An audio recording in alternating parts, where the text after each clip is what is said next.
একের পর এক কেন্দ্রীয় তদন্তকারী সংস্থার হাতে যে মামলা, যে তথ্য আমরা তুলে দিয়েছি ভরসা করে, বা তাদের উপর বা ভারতের বিচার ব্যবস্থার উপর সম্মান রেখে সেই তথ্য বা পরিসংখ্যান আলটিমেটলি বিজেপির নেতাদের হাতে কোনো না কোনোভাবে পৌঁছে গেছে। তা নির্বাচন কমিশনকে আমরা যে তথ্য দেবো সেটা যে বিজেপির হাতে পৌঁছাবে না তার দায় দায়িত্ব কার? আমরা সে কারণে বলেছি বিএলএ টোল লিস্ট নির্বাচনের 1 সপ্তাহ আগে আপনি চাইতে পারেন, 2 সপ্তাহ আগে আপনি চাইতে পারেন, 10 দিন আগে চাইতে পারেন, 10 মাস আগে চাওয়ার নির্বাচন কমিশনের অধিকার নেই। তার কারণ নির্বাচন কমিশন নিরপেক্ষ নয়, নির্বাচন কমিশন ইম্পার্শিয়াল নয়, নির্বাচন কমিশন ভারতের সংবিধানের রীতিনীতি মেনে কাজ করছে না।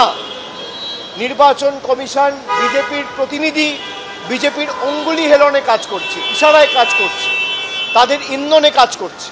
সেই কারণে আমরা এই মামলা করেছি এবং কেস সাবজুডিস, আগামী দিন লড়াই হবে। নির্বাচন কমিশনের বিরুদ্ধে লড়াই যেমন কোর্টেও হবে, মাঠেও হবে, ময়দানেও হবে, পার্লামেন্টের ভিতরেও হবে, বাইরেও হবে।